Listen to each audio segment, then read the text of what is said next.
আমরা সারা বাংলাদেশেই ধানের শীষের পক্ষে কাজ করছি। একমাত্র তারেক রহমান পক্ষে সম্ভব এই দেশকে সুস্থ শান্তিপূর্ণভাবে পরিচালনা করা। একটা বার তারেক রহমানকে প্রধান বানিয়ে দেখুন এই দেশের পরিবর্তন কিভাবে আসে।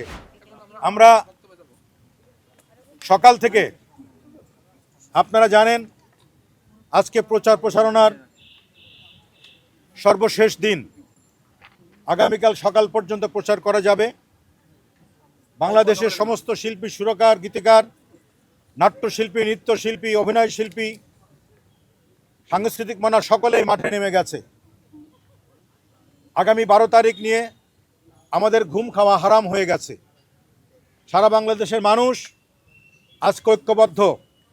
জনাব তারেক রহমানের বক্তব্যে, জনাব তারেক রহমানের ইস্তাহার ঘোষণায়, জনাব তারেক রহমানের 31 দফার সমস্ত কিছুতেই মানুষ আজ মুগ্ধ হয়েছে যে একমাত্র তারেক রহমান পক্ষে সম্ভব এই দেশকে সুস্থ শান্তিপূর্ণভাবে পরিচালনা করা।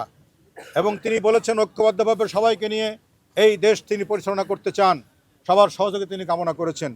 সেই আলোকেই বাংলাদেশের সমস্ত সাংস্কৃতিক মনা মানুষ আজকে মাঠে নেমে ধানের শীষের পক্ষে ভোট চাচ্ছেন।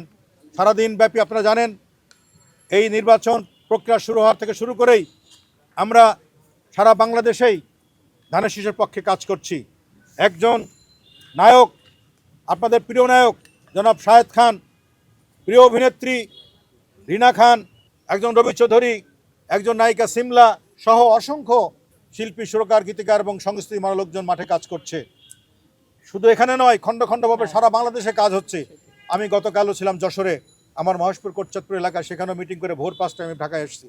এসেই সারা বাংলাদেশের মানুষের কাছে বার্তা পৌঁছাচ্ছে, আসুন একটা বার জনাব তারেক রহমানকে প্রধান বানিয়ে দেখুন এই দেশের পরিবর্তন কিভাবে আসে। চাঁদাবাজি থাকবে না, দুর্নীতি থাকবে না, কলহ থাকবে না, বিবাদ থাকবে না, নির্বিচারে মানুষের অত্যাচার করা হবে না। তিনি বারবারই বলছেন বাবার আদর্শ, মায়ের আদর্শ বুকে ধারণ করে আমি রাজনীতি করতে চাই, সাধারণ মানুষের উপকারের জন্য রাজনীতি করতে চাই, অর্থনৈতিক মুক্তি চাই, ভোট এবং ভাতের অধিকারের রাজনীতি করতে চাই। সে আলোকেই আমরা বিশ্বাস বুকে ধারণ করে মাঠে ময়দানে কাজ করছি ধানের শীষের পক্ষে। আগামী 12 তারিখ সারা বাংলাদেশের প্রতি শিল্পী সমাজের পক্ষ থেকে আহ্বান, আসুন ঘর থেকে বেরিয়ে এসে সকাল সকাল ভোট কেন্দ্রে গিয়ে ধানের শীষে ভোট দিয়ে বিজয় এনে আমরা তারেক রহমানকে প্রধানমন্ত্রী বানিয়ে সুস্থ সুন্দর বাংলাদেশে সবাই মিলে বসবাস করি। সেই হোক আজকে আমার প্রতিজ্ঞা। ধন্যবাদ সকলকে। রবি ভাই কিছু বলুন।